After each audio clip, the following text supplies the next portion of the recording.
সাময়িকভাবে খুলে দেয়া গাজীপুরের ঢাকা বাইপাস এক্সপ্রেসওয়ের 18 কিলোমিটার সড়ক আরও কিছুদিন চালু রাখার কথা জানিয়েছেন প্রকল্প পরিচালক। তিনি জানান 48 কিলোমিটার এক্সপ্রেসওয়ের 68% কাজ শেষ হয়েছে। বাকি কাজ শেষে শিগগিরই পুরো এক্সপ্রেসওয়ে যান চলাচলের জন্য খুলে দেওয়া হবে। গাজীপুর থেকে কামাল হোসেন বিপ্লবের রিপোর্ট, জানাচ্ছেন আব্দুল হামিদ। দুর্ভোগ কমাতে এক্সপ্রেসওয়ে নির্মাণের কারণে সড়ক শুরু হয়ে যাওয়া সহ নানা ভোগান্তিতে ছিল গাজীপুরবাসী। দীর্ঘদিন সেই যন্ত্রণার অবসান হতে চলেছে।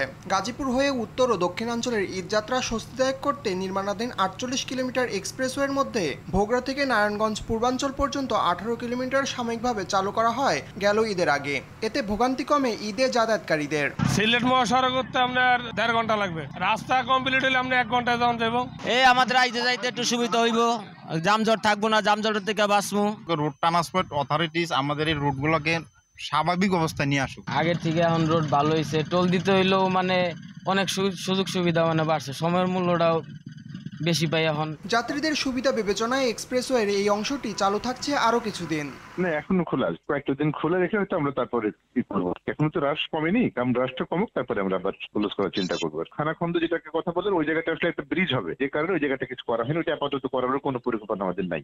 সড়কটি পুরোপুরি চালু হলে ঢাকার মধ্যে টাঙ্গাইল, ময়মনসিংহ, সিলেট ও চট্টগ্রামগামী গাড়ির চাপ কমবে।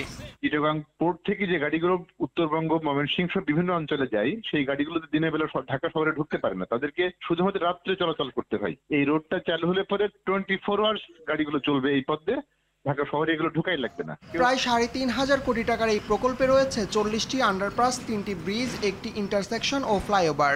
এক্সপ্রেসওয়েটির মাধ্যমে ভুলতায় ঢাকা, সিলেট ও ভোগড়ায় সংযোগ ঘটবে ঢাকা ময়মনসিংহ মহাসড়কের। এবছরের ডিসেম্বরে এটি পুরোপুরি চালু হওয়ার কথা।